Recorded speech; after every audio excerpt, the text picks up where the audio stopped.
मगर उनमें से बाज ने कहा, वो बदरूहों के सरदार बल्ज़बूल की मदद से बदरूहों को निकालता है, बाप और बेटे और रूह कुदस के नाम से। मेरे अजीज भाई और बहनों,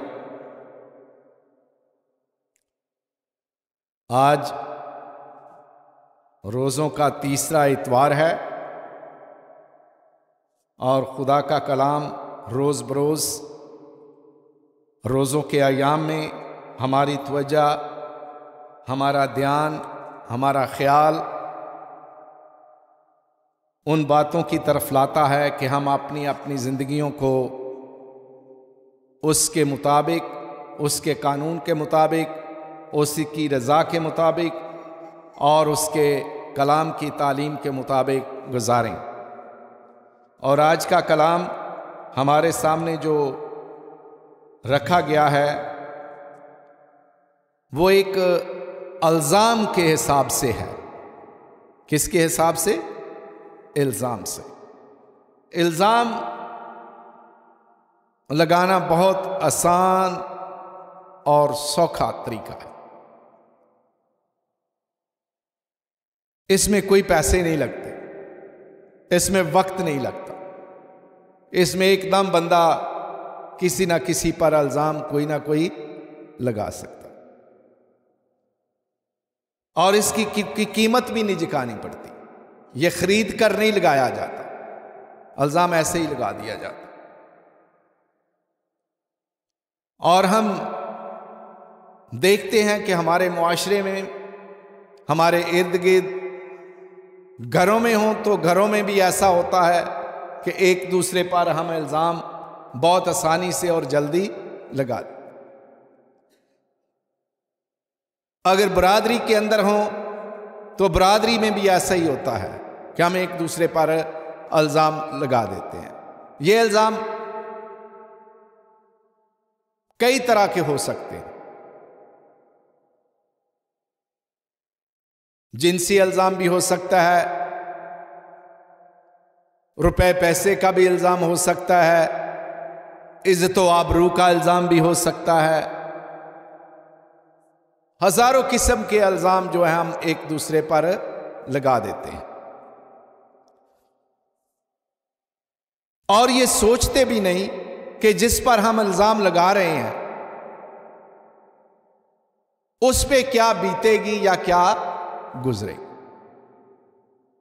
हमारी जबान से बड़ी आसानी से ये लफ्ज निकलते हैं और जितनी आसानी से आपके मुंह से इल्ज़ाम किसी के लिए निकलता है उतना ही ज्यादा तकलीफ दे उसके लिए होता है जिसके बारे में लगाया। आपके लिए आसान होता है और दूसरे के लिए मुश्किल हो जाता। आपने जबान से निकाल दिया लेकिन भुगतना दूसरे को पड़ता है। हो सकता कि आपके इल्ज़ाम की वजह से दूसरे की जिंदगी अजीरन बन जाए, दूसरे की जिंदगी दुखी बन जाए। और कई दफा ये इल्ज़ाम कई सच होते हैं, कई झूठ होते हैं, लेकिन जो झूठ होते हैं वो दूसरे की जिंदगी अजीरन, दुखी, परेशान कुन बना देते हैं। आज भी एक खुदा के कलाम में जो बात आज हमने सुनी है कि यीशु मसीह किसी शहर में गए हैं और वहां पर एक बदरूह निकाल रहे हैं। कौन सी रूह? बदरूह निकाल रहे हैं। और ये बदरूह जब निकाली गई, ये रूह गूंगी थी, बदरूह गूंगी थी। जब निकाली गई तो कईयों ने वाह वाह किया, कईयों ने दाद दी, कईयों ने यीशु की तारीफ की, क्योंकि हो सकता है ये कई लोगों ने इस पर आजमाइश की हो, कई लोगों ने इसको निकालने की कोशिश की हो। लेकिन जब यीशु इस शहर में आया तो यीशु मसीह ने इस बदरू को निकाला तो वो गूंगा बोलने लगा। क्या करने लगा? गूंगा बोलने लगा। ये कई अरसा से हो सकता है ये बदरू उसे सताती हो, ये नहीं बताती कि ये कौन है, क्योंकि बाज दफा हम देखते हैं कि कई बदरूहें ऐसी होती हैं जब उनको निकाला जाता है तो उनका नाम पूछा जाता है, आप कौन हैं? हमारे सामने भी यीशु मसीह की एक मिसाल है। जब उससे पूछा गया तो उसने कहा मैं लश्कर हूं, मैं लश्कर हूं। यानी बहुत सारी बदरूहें हम इस बंदे के अगर में हैं तो हम एक नहीं हैं, हम बहुत सारी बदरूहें इस बंदे के अंदर हैं। और आज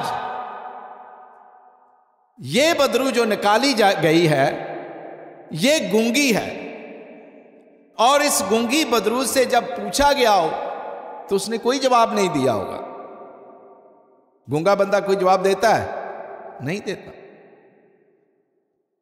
तो इसी तरह जब ये बोलने लगा तो हजूम जिसने देखा कि ये बंदा तो गूंगा था, ये बोलने लग गया, तो कईयों ने तारीफ की, बड़े अच्छे अल्फाज में तारीफ की। कईयों ने खुदा का शुक्र किया कि हमारे दरमियान भी ऐसा नबी आया है, हमारे दरमियान भी खुदा का ऐसा बंदा आया है जो बदरूहों को निकालता, लोगों की परेशानियों को दूर करता, लोगों की बीमारियों को शफा में बदलता है। बहुत तारीफ करने लगे। लेकिन वहां पर चंद एक लोग ऐसे थे जो फरीसी हो सकते, चंद लोग ऐसे थे जिन्होंने इल्जाम लगाया यीशु की तारीफ करने की बजाय, यीशु के अमल को समझने की बजाय, उसके इख्तियार और इख्तिदार को समझने की बजाय, उसको कबूल करने की बजाय उस पर एक नया इल्जाम लगा दिया। इल्जाम क्या लगाया? हां ठीक, हम मानते हैं,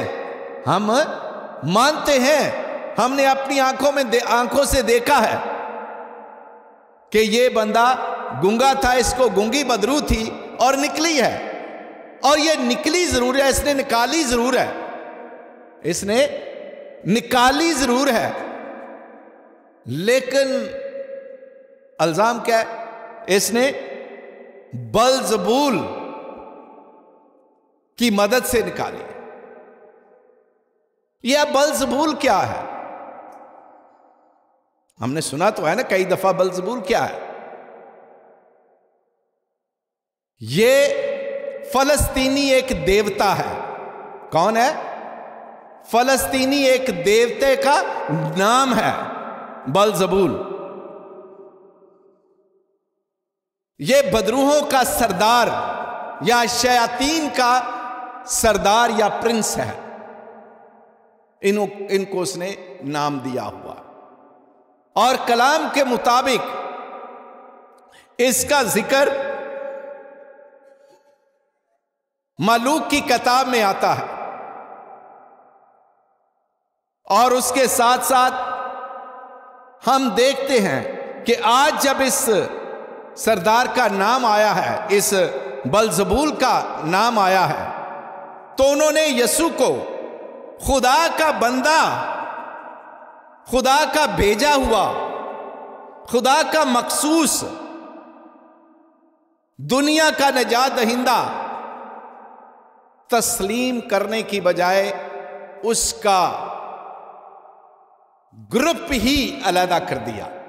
वो खुदा के लोग कहने की बजाय कि ये खुदा के लोगों में से है, ये अंबिया की लिस्ट में से है, ये खुदा का चुना हुआ जरिया है इंसानों को बचाने के लिए, उस लिस्ट में लाने की बजाय यीशु को अबलीस की लिस्ट में ले आए, यानी उस कुनबे में ले आए कि ये किसकी मदद से निकाल रहा है? बलजबूल की मदद से, यानी शैतान की मदद से निकाल रहा है। ये खुदा की मदद से नहीं निकाल रहा, ये इब्लीस की मदद से निकाल रहा है। बलजबूल यानी सरदार है बदरूहों का, ये उसकी मदद से, ये शैतान की मदद से बदरूहों को निकालता है। आज के दौर में भी ऐसा होता है, आज के दौर में भी ऐसा होता है। अगर कोई ऐसा काम करता है जो खुदा का काम करने वाला हो और वो बदरूहों को निकाले, बीमारों को शफा दे, तो हम उस पर इल्जाम लगा देते हैं, हम उस पर भी इल्जाम लगा देते हैं कि ये क्या करता है, ये खुदा के कलाम से तो नहीं कर रहा, इसने टाइया किया होगा या इसने चिला काटा होगा, पता नहीं कई तरह के इल्जाम लगा देते हैं। हम सोचने से असल में इल्जाम पता है क्यों लगाते हैं? हम बर्दाश्त नहीं करते, हम उसकी शोहरत बर्दाश्त नहीं करते, हम उसका रिश्ता खुदा के साथ जो होता है उसको बर्दाश्त नहीं करते, हम उसका तल्लक जो रूह में है खुदा के साथ उसको तस्लीम करने के लिए तैयार नहीं होते, और हम इल्जाम लगा देते हैं कि ये इब्लीस की मदद से करता है। और यही फकीह फरीसी यीशु को तस्लीम करने के लिए तैयार नहीं है। ये फकीह फरीसी कि मसीह खुदावंद खुदा की तरफ से और उसकी कुदरत के वसीले से ये सारे काम करता है, और ये खुदा की तरफ से चुना हुआ जरिया इस दुनिया में आया है ताकि वो लोगों को निजात दे, लोगों को शफा बख्शे। ये फकीह फरीसी उसे कबूल करने के लिए तैयार नहीं है। उन्होंने अपने आप को बंद किया हुआ है, उन्होंने अपनी नजरों को बंद किया हुआ है, अपने जहन को बंद किया है, अपने दिल को बंद किया हुआ है। क्यों? क्योंकि वो यीशु को कबूल करना या एक्सेप्ट करना नहीं चाहते।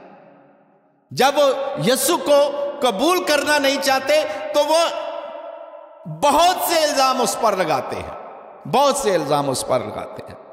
आज उन्होंने ये कह दिया कि ये बलजबूल की मदद से निकालता, कभी कहते हैं कि ये अपने आप को खुदा का बेटा कहता है, ये भी इल्जाम लगाते। कई तरह के इल्जाम जो है वो खुदावंद पर लगाते हैं, लेकिन यीशु मसीह उनके इल्जामों का जवाब बड़ी आसान तरीके से देता है। लिखा है,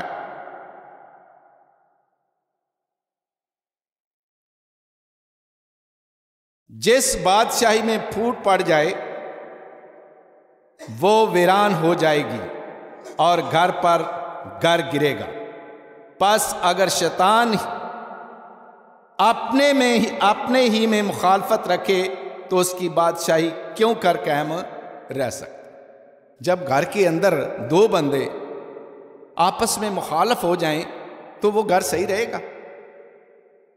मियाँ बीवी है, फर्ज करें मियाँ बीवी है, वो एक दूसरे के रोज आपस में लड़ते झगड़ते रहें, असल में तो उनका एक घर है वो, लेकिन जब वो एक आपस में लड़ते रहेंगे, एक दूसरे को गालियां देते रहेंगे, एक दूसरे को बुरा भला करते रहेंगे, तो क्या वो घर कायम रहेगा? वो टूट जाएगा। तो इसी तरह खुदावंद कहता है कि इब्लीस को कैसे निकाल सकता है? वो अपने घर से अपने बच्चों को कैसे निकाल सकता है? नहीं निकालेगा। तो इसी तरह मैं कैसे बलजबूल की मदद से निकालता? और यीशु मसीह बड़ा खूबसूरत उन्हें जवाब देता है, उन्हीं के ख्याल के मुताबिक, उन्हीं के माहौल के मुताबिक, उन्हीं ही के लोगों के मुताबिक, अगर मैं बदरूहों को बलजबूल की मदद से निकालता हूं, फिर तुम्हारे बेटे किसकी मदद से निकालते हैं? वही तुम्हारे मुंसफ हों। आप मुझे बताओ, अगर बदरूहों को तुम्हारे बेटे निकालते हैं तो क्या वो भी इब्लीस की मदद से निकालते हैं? अगर वो भी इब्लीस की मदद से निकालते हैं तो फिर मैं भी इब्लीस की मदद से निकालता हूं। लेकिन वो अपने बच्चों के बारे में ये नहीं सोचते, वो अपने अंबिया के बारे में नहीं सोचते, वो अपने अंबिया के बारे में नहीं सोचते कि वो कैसे निकालते हैं।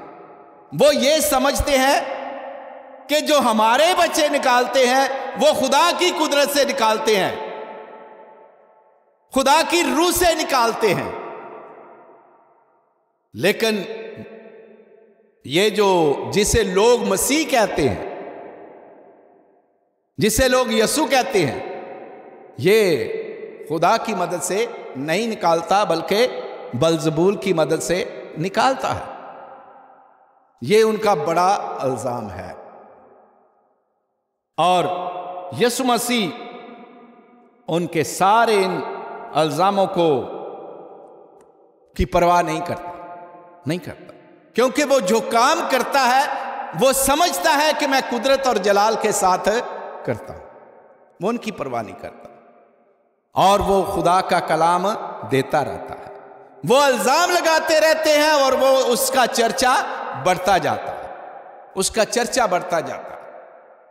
हजारों की तादाद में लोग उसका कलाम सुनते, उसके मौजज़ों को पाते और उसके नाम की तशहीर दुनिया में करते हैं।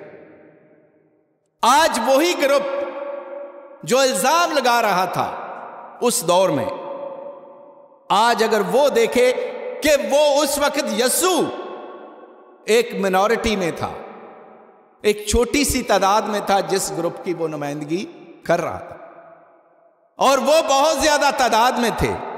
लेकिन आज क्या है? आज जिस यसु पर इल्जाम लगाए गए, जिस यसु को बुरा भला कहा गया, उस यसु के पैरोकार इस जहान में सारे मज़ाहब से ज्यादा है, सारे मज़ाहब से ज्यादा है।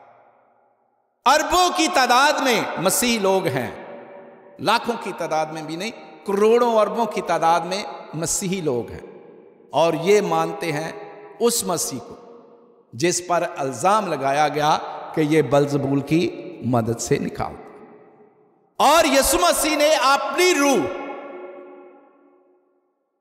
शागिर्दी की रूह लोगों को दी कि जो उसका शागिर्द बनेगा वो उससे भी बड़े बड़े काम करेगा। तो जब उसकी रूह आप में आती है, जो आज इस दुनिया में उसके कलाम का प्रचार करते हैं, उसके नाम से बदरूहें निकालते हैं, उसके नाम से बीमारों को शफा बख्शते हैं, तो क्या ये लोग अब्लीस के नाम से कर रहे हैं? नहीं, ये खुदा के नाम से लोगों को शफा देते हैं। ये यसु के नाम से लोगों को शफा देते हैं। उसके दौर में भी उसके शागिर्दों ने बहुत सारे लोगों को शफा बख्शी यसु मसीह के नाम से। तो आज ये इल्जाम जो यसु पर लगाया गया है, ये हम सब पर भी लगता है। जब हम भी किसी के लिए दुआ करते या कोई बदरू निकालते हैं तो कई लोग ये कहते होंगे, हमारे फर्ज करो किसी पादरी को कहते हो, पास्टर को कहते हो, बिशप को कहते हो, फादर को कहते हो, हाँ ठीक है ये बदरू की मदद से निकालता होगा। इल्जाम लगाने वाला आसानी से इल्जाम लगा सकता, किसी का मुंह तो नहीं आप पकड़ सकते, लेकिन सच्चाई बोलती है, सच बोलता है। और ये देखो सच बोला, उसने बदरू को निकाला, और एक बदरू को नहीं निकाला, हजारों लोगों के अंदर से बदरुओं को निकाला। कई तरह की बदरुएं थी यसु जिनको निकालता था। और ये बदरूहें आपसे क्या काम लेना चाहती? बुरे काम लेना चाहती। जिसका नाम ही बद है तो वो आपसे अच्छा काम लेगी, वो आपसे बुरे काम करवाएगी, और ये बुरे काम करवा रही है। आज हम देखते हैं थोड़ी देर के लिए, ये कौन सी रूह है जो इस बंदे में से निकाली गई? रूह तो बद थी, लेकिन कौन सी थी? रूह थी। उसने उसकी जबान को बांधा हुआ था कि वो बोले नहीं, सच नहीं बोले, वो अपना नाम नहीं बताए। आज भी हमारे दरमियान भी बहुत सारे लोग हैं जिनकी जबानों को गिरा दी गई है। हम भी गूंगी रुएं हैं, बदरुएं नहीं रुएं हैं, मैं बदरू का नाम नहीं दूंगा, रुएं हैं जो हम गूंगी हैं। आपको कहा जाए दुआ करें, मुंह ही नहीं खुलता। ऐसे होता है कि नहीं होता? हम कहते हैं फलां बंदा दुआ करे, वो साथ वाला या साथ वाली कहेगी बिशप साहब आपको कह रहे हैं, फादर साहब आपको कह रहे हैं, पादरी साहब आपको कह रहे हैं। तू ते चुप कर, मैनू कह रहे हैं तू ते चुप कर। ऐसे भी हाँ, जे तेनू आंदी तू कर ले, मैनू क्यों छेड़नी है या मैनू क्यों छेड़ना, ऐसे होता है ना। तो ये एक तरह की रूह है जो हमें गूंगा रखे हुए है। और इससे क्या मुराद है? ये जो गूंगी रूह निकाली गई, जब ये इसकी जबान की गिरा खुली तो उसने खुदावंद की तारीफ की। उसने अपनी इस जबान से जो बंद जबान थी खुदा का कलाम सुनाया, गवाही दी। आपने वो आजकल तो बहुत सारे चैनल आए हुए हैं, आइजक टीवी, बरकत टीवी, किंग टीवी, पता नहीं कौन कौन से टीवी हैं। वहां पर हर एक को खड़ा करके पूछते हैं ना, वो पूछती है, एंकर जो पूछते हैं तो आपको शिफा किसने दी, आपको ये कैसे, आप कैसे बचे, आप ये कैसे बचे। आप उधर गवाहियां लोग देते हैं ना, तो ये गवाहियां आज ये भी गवाही है। उस लड़के ने या उस नौजवान ने या बड़ी उम्र का होगा, जैसे भी है, उससे बदरू निकली तो उसने भी जाकर जगह जगह इस बात की गवाही दी होगी। किस बात की? कि मैं गूंगा था, बदरू ने मेरी जबान को बंद किया हुआ था, मैं खुदा का कलाम सुनता था लेकिन उसकी गवाही नहीं देता, गवाही नहीं देता।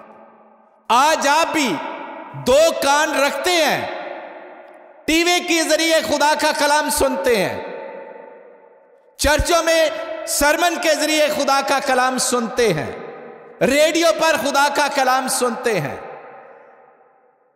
तरह तरह के जराओं से खुदा का कलाम सुनते हैं, लेकिन बोलकर उसका इकरार नहीं करते या उसकी गवाही नहीं देते, क्योंकि हमने अपनी जबान को गिरा दी हुई। आज वही गिरा खुदावंद खोलने के लिए आया है अपने कलाम के जरिए, कि हमारी जबानें भी बंद हैं, हम दुआ करने के लिए अपनी जबान को नहीं खोलते, यसु के कलाम का इकरार करने के लिए जबान को नहीं खोलते। जो उसने हमारी जात के साथ काम किए हैं कुदरत भरे, उनकी गवाही देने के लिए अपनी जबान को नहीं खोलते। हम गूंगे बने हुए हैं और इस गूंगेपन को आज खोल, और ये जब बात हो रही है, ये जब मुआजिजे का सारा जिक्र हो रहा है, तो इसके साथ यीशु मसीह ने बहुत सारी बातें और भी कही। तो एक औरत इस मजमा में से उठी है, एक औरत इस मजमे में से उठी है और इसने बड़े खूबसूरत अल्फाज कहे, अगर आपने गौर से सुने। और लिखा है, और जब वो ये कह ही रहा था, हजूम में से किसी औरत ने अपनी आवाज बुलंद करके उससे कहा, मुबारक है वो रहम जिसमें तू ठहरा, और मुबारक है वो छातियां जो तूने चूसी। यानी वो दूध भी मुबारक है जो तूने पिया। उस औरत, ये देखो उसकी तारीफ उस जमात में से हुई है।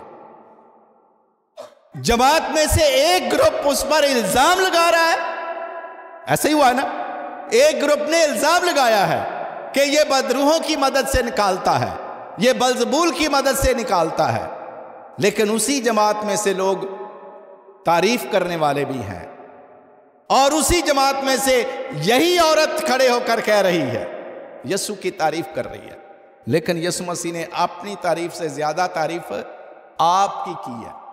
लिखा, क्या लिखा है?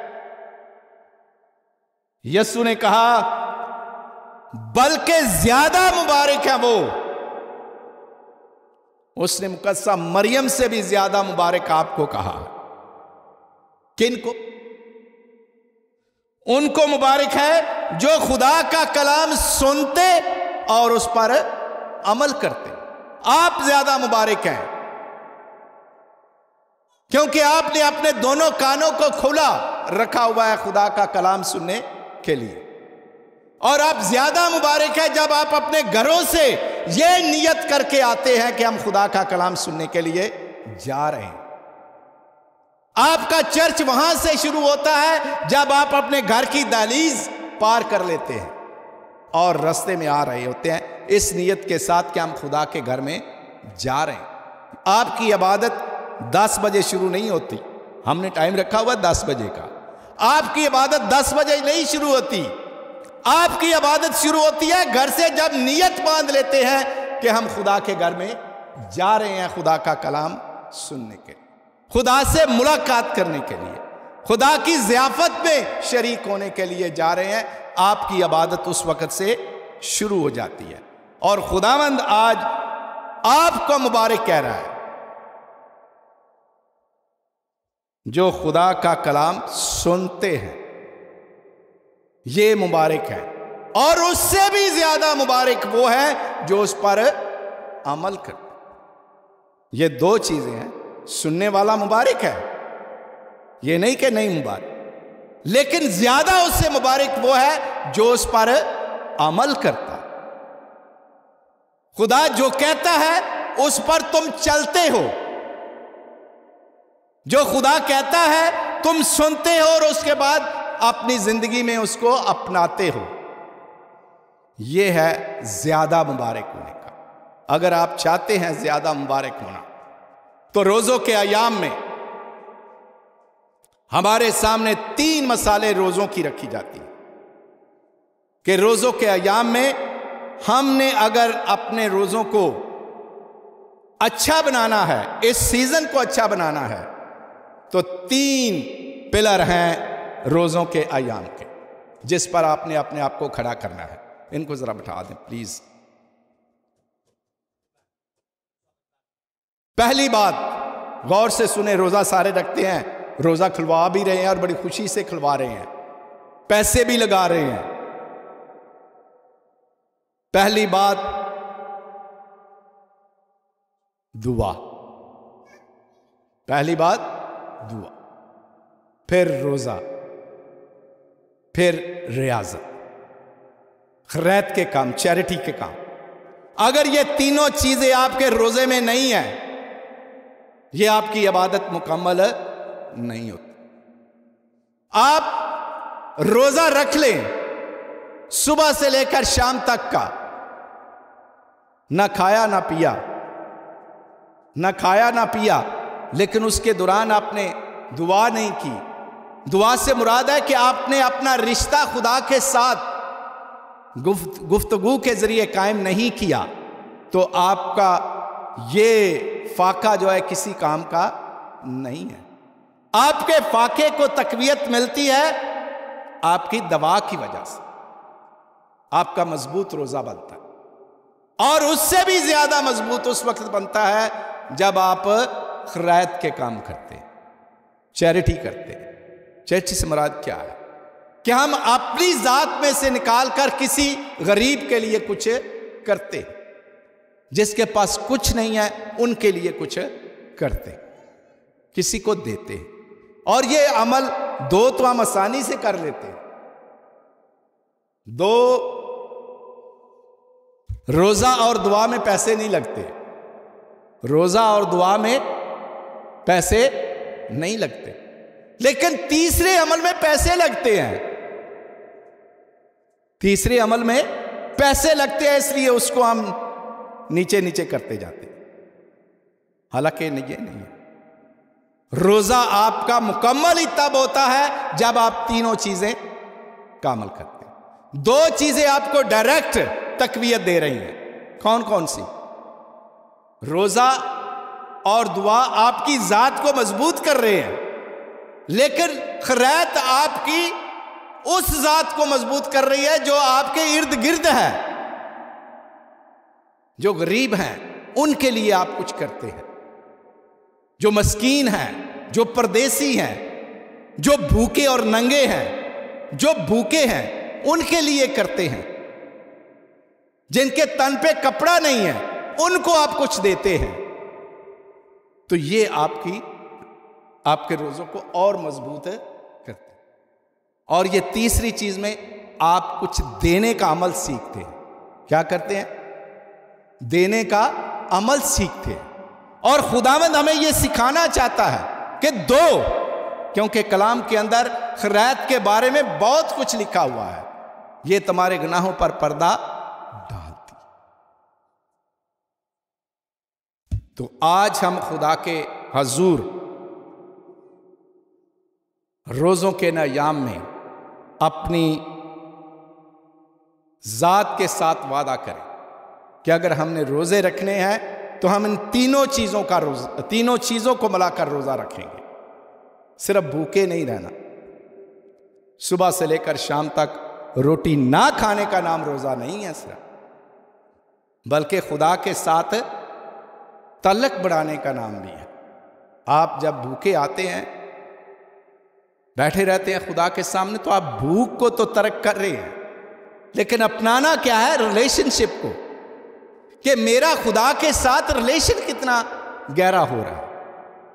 जिसके लिए आप रोटी कमाने के लिए, खाने के लिए कमाते हैं ना, तो इतना टाइम लगाते हैं, खेतों में लगाते हैं, कारखानों में लगाते हैं, गाड़ियां चलाने में लगाते हैं, स्कूलों में काम करने में लगाते हैं, पता नहीं कहां कहां टाइम लगाते हैं। किसके लिए? रोटी खाने। तो आपने रोटी को एक साइड पे किया हुआ है कि मैं रोटी नहीं खाऊंगा या ना पीऊंगा। तो आप वो वक्त जो है अपने खुदा को भी दें, दुआ में अपने आप को रखें। यह भी एक इल्जाम होगा, कई लोग कहेंगे रोजों के बड़ी हाजन हो गई है या बढ़िया हाजी हो गया। लोगों का क्या है? लोग तो इल्जाम देने में एकदम दे देंगे, लेकिन आपने ये नहीं सोचा। लोगों को इल्जाम लगाने दो, आप अपनी राह खुदा के साथ सीधी रखो। आप अपनी लगन खुदा के साथ सीधी रखो। लोगों की परवाह नहीं करो कि मुझे क्या कह रहा या क्या कह रही है। आप अपने खुदा के साथ अपना तल्लक सही रखो, और इससे आपका रिलेशन जो है, आपका तल्लक जो है, आपका रिश्ता जो है, वो खुदा के साथ गहरा होता जाए। और ये रोज़ों के अय्याम हमें खुदा के रिश्ते के साथ गहरा करते हैं। ये वही रोज़े हैं जो यीशु मसीह ने भी रखे। जब बियाबान में था तो इब्लीस भी आजमाने के लिए उसके पास आया, रोटी का उसे लालच दिया, तो लेकिन यीशु मसीह ने इस दुनियावी रोटी की बात नहीं की। उसने कहा इंसान सिर्फ रोटी ही से नहीं जीता, बल्कि हर उस कलमे से जो खुदा के मुंह से निकला। तो आप ही खुदा के कलमे की बात सुने कि मेरी प्यास, मेरी भूख उससे मिलती है जो खुदा के कलाम से मुझे मिलती है। यह मेरी भूख और प्यास मिटा सकता। तो ये आपका तल्लक उसके साथ गहरा होता है। तो आज आए हम सब अपने सरों को झुकाएं और रोज़ों के अय्याम में ये अहद करें कि हम अपनी जिंदगी में ज्यादा से ज्यादा तल्लक खुदा के साथ बनाएंगे, अपनी जिंदगी को प्योरीफाई करते जाएंगे, साफ करते जाएंगे, और खुदा के कलाम के मुताबिक जिसकी आज पहले तलावत की गई कि हमें किस तरह अपनी जिंदगी को गुजारना है, अच्छी जिंदगी गुजारनी है, मोहब्बत की जिंदगी गुजारनी है, दूसरे को तकलीफ देने की जिंदगी नहीं गुजारनी। ऐसी जिंदगी मत गुजारो जिससे दूसरे को तकलीफ पहुंचे, बल्कि ऐसी जिंदगी गुजारो जिससे दूसरे को सुख मिले। तो ये रोज़े हमें सिखाते हैं। और हमारा रोज़ा उसी वक्त कामयाब है जब हम अपने रिश्ते खुदा के साथ और अपने लोगों के साथ बेहतर करते हैं, बाप और बेटे और रूह कुदस के नाम से।